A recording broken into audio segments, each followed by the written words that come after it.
First full scrimmage of the fall under our belt. We ended up, I thought the work that we got was almost right where I wanted it to be. It's really hard to simulate and practice for more than 2 hours anymore in modern football, and so we were able to kind of stretch this into more of a game. You kind of saw the ebbs and flows, right? You got guys that are off the field for a while. They got to be able to maintain their focus and get back out. We had some explosive plays. We had some negative plays that we created on defense, and so I thought there was good give and take. And it was balanced between the offense and defense. The thing that stood out to me was penalties. This was the first opportunity that we've had to work with Mountain West officials, and I'm glad that it was this week and not next week, because now we've got a chance to really get these guys' attention in terms of hand placement on holding, or not extending a drive because we've got an illegal formation. We took 2 touchdowns off the board because we were aligned illegally in one, and then we had an illegal man downfield in the other. And so some of those types of things that you don't get an opportunity to really feel the consequence of in a normal practice was really meaningful today, because we were able to have the Mountain West officials here. So I thought that was a positive. We got really, like I said, we got really good work. We kind of stretched them physically a little bit with a day off tomorrow. That was part of the objective. And, I thought there were some guys that stood out on both sides. I thought that from a running back's perspective, Kai Woods and Herschel Turner both had excellent days. I really felt like, Chubba did some really good things moving the ball. You saw Marcus on some explosive plays. Jordan Brown showed up in that area. I thought Jet Carpenter had a really good day. And, from a protection standpoint, we gave up a couple of sacks in some 2-minute situations that were definite passing situations.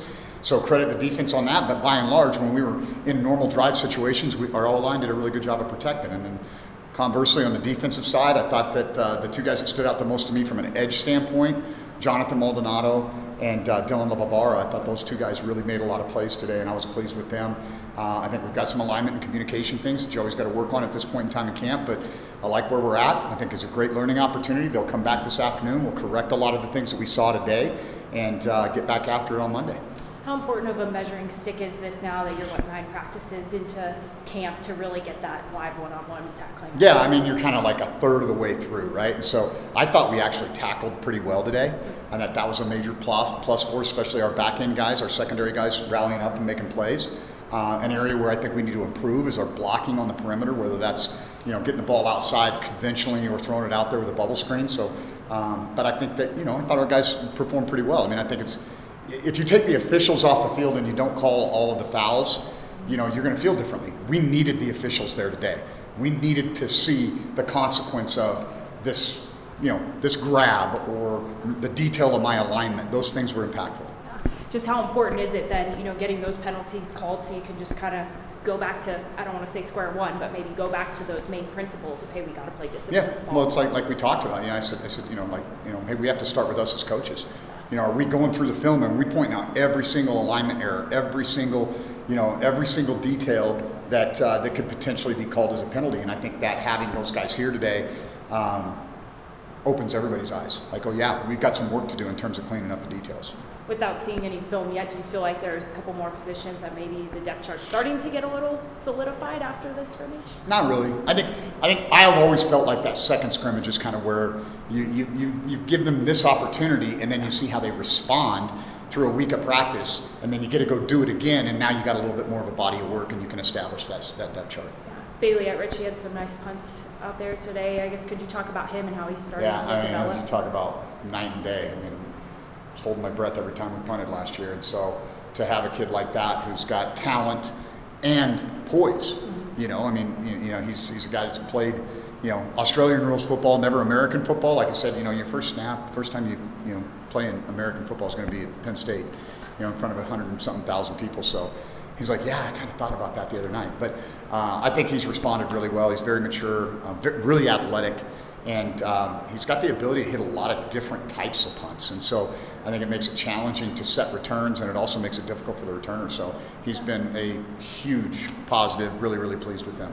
Was it nice to see that there was some balance between both sides and that one side didn't necessarily dominate the other? Yeah, I think that's always what you're looking for, because you're going to walk away from this and somebody's going to be super depressed and somebody's going to be overly excited.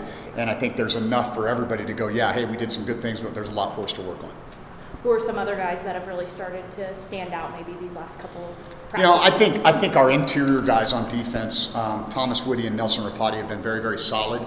But there's a young kid named David Payne who's starting to make some strides. On the edge, I mentioned Dylan and Jonathan, but I really like Sam Cook, the transfer from SEMO, and another true freshman in Cam Brown. I think those guys, to kind of rounding out our front, those are some guys that I've been pleased with. I think we've got a really competitive battle at off-the-ball linebacker with transfers. Najee Logan is long and fast, number 7. I mean, he's a good-looking kid, and he's done some really nice things. And then you throw in E.J. Reed, a junior college transfer. You look at Nakia Jackson, a transfer from Sacramento State, number 0. He's a really physical player. And then you got the guys I call the Morgan Wallen brothers. You got, Stone Combs and Austin Harnato. Those guys are they're really good communicators. They're really good football players. There's a really good battle there at that linebacker position, I think. And on the back end, you've got a lot of maturity. Mervyn Kenyon has played a lot of football. Ed Rambo's played a lot of football. A.J. Odom's played a lot of football. A kid that's really kind of taken a step forward for us, Bishop Turner. And then we've also got a young man who'll start. He had a little nick on his thumb and had to have a quick surgery done, but he'll start it back up again on Monday. And Hayden McDonald, a transfer from Columbia. So, that's kind of how that defensive group is coming together. And I think there's going to be a lot of depth and a lot of competition. But just from your perspective, being on the field, but being able to put that headset on today, I guess, how important is that, I guess, for you and for your staff? It's more me. What I'm doing is I'm evaluating our communication. Yeah. I'm obviously directing traffic. I'm in charge of the flow of the practice at that point. There might be some suggestions that I make here or there. But for the most part, I want to see how we're communicating on defense, how that's translating to our operation, how David's going through his thought process on his call sheet, his poise, composure, etc. How much more comfortable do you feel like Chubba is out there just getting into a rhythm now these last several practices and then getting these reps today? Well, he needs reps. I mean, that's the thing. He's sat in a lot of meetings over the last several years, and he's he played a decent amount of football at Nebraska, but he missed a whole year for more or less for us, and his body probably needed that. Yeah. But now he needs to get back into the flow of the game, and so I think those reps are those are money in the bank, and they're super valuable for him, and you can see his confidence grow, even sometimes making mistakes. And like I told him, I said, you got to let it rip in practice. That's how you're going to know whether that's the right throw or not.